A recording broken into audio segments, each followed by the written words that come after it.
जदयू के लोगों का ज़मीर मर चुका है। जिनके अंदर भी इतना सा ईमान होगा, इतना सा भी ज़मीर जगा होगा, वो एक मिनट भी जदयू में नहीं रहेंगे।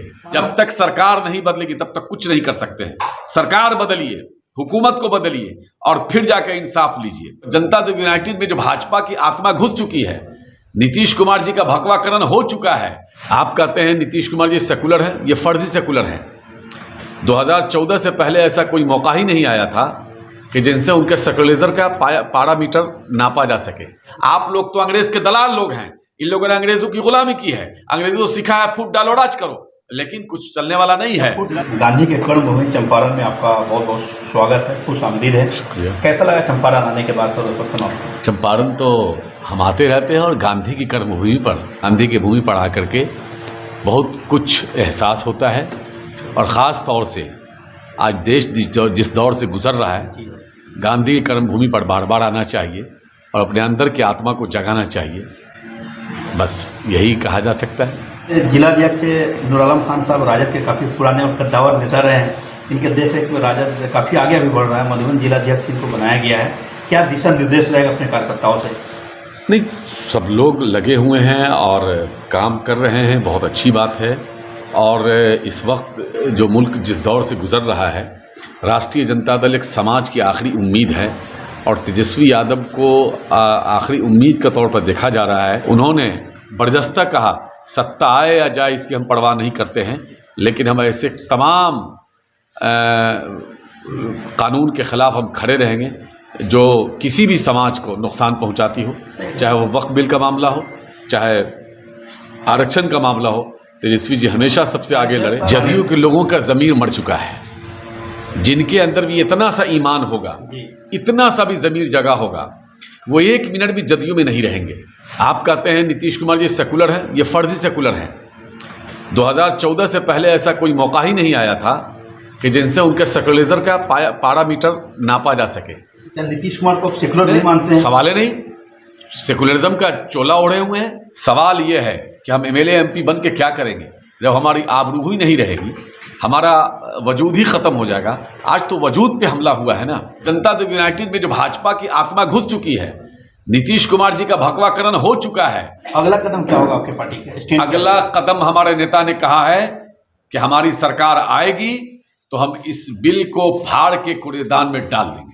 जदयू के लोग आप सरकार में आने वाले कहाँ हैं? कब सरकार में आप आएंगे? क्या बिल को फाड़ के फेंकेंगे? अच्छा तो वो उनसे पूछिए कि हम सरकार में आने वाले नहीं हैं अगर, तो हमारे यहाँ क्यों आए थे नीतीश कुमार जी? मैं मौजूद था कि दोनों हाथ जोड़ के माफ़ी मांग रहे थे कि भाजपा से हमारा पार्टी को तोड़ रहा है, हमको बचा लीजिए। क्यों आए थे? घबराते क्यों हैं? 6 महीने की तो बात है। हमारी सरकार तो पिछली बार भी आ गई थी। अपने कार्यकर्ताओं से क्या मैसेज रहेगा बिल पास होने के बाद?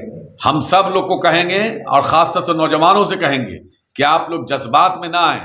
हमारे जो उलमाए कराम हैं, हमारी तंजीमें हैं, हमारे तमाम उन सेकुलर लीडरान पर भरोसा करें और वो लोग जो दिशा निर्देश दें उस पर चलें और बहुत ही हिकमत के साथ काम करें।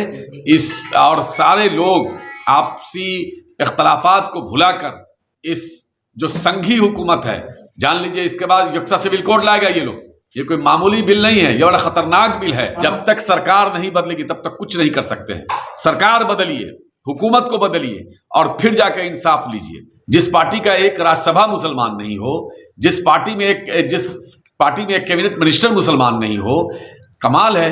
1-2-1.5 साल के लिए शाहनवाज ने बनाया था, उनको भी हटा दिया, वो भी नहीं पचा पाया हो, वो मुसलमान की बात करता है। सवाल ये है कि ये पसमानदा की बात करते हैं। ठीक है, अगर आपको पसमानदा से अपनी हमदर्दी है तो आप ऐलान कीजिए कि रंगनाथन मिश्रा कमीशन की रिपोर्ट और सचिव कमेटी की रिपोर्ट जो आई थी, जो पसमानदा मुसलमानों की जो हालत बद से बदतर है, उस दोनों कमीशन को की रिपोर्ट को लागू करने का वो ऐलान करें। जनता दल यूनाइटेड में ही पसमानदा के बहुत बड़े नेता बिहार के गुलाम गौस साहब हैं, क्यों नहीं उनको कैबिनेट मिनिस्टर बनाया? पसमानदाओं को राष्ट्रीय जनता दल ने जो इज्जत दी है वो किसी ने नहीं दिया है, इसलिए आपको पसमानदा की फिक्र करने की जरूरत नहीं है। इस देश में सबसे ज्यादा लिंच अगर हुआ है तो पसमानदा समाज का हुआ है। जितना लिंचिंग हुआ है, दंगा हुआ है, 99% उसमें पसमानदा समाज के लोग मारे गए हैं। तो सवाल ये है कि आपके हिंदू पसमानदा भी हैं, पसमानदा का आदत ही पिछड़ा। आखिर भारतीय जनता पार्टी अपने ज़मीन को बहुत सारी चीज़ें हैं, मठ को है, चाहे आपको बहुत सारे न्यास को है, वोट के पास जमीन है, क्यों नहीं पसमानदा हिंदू को वो जमीन बांट देती है?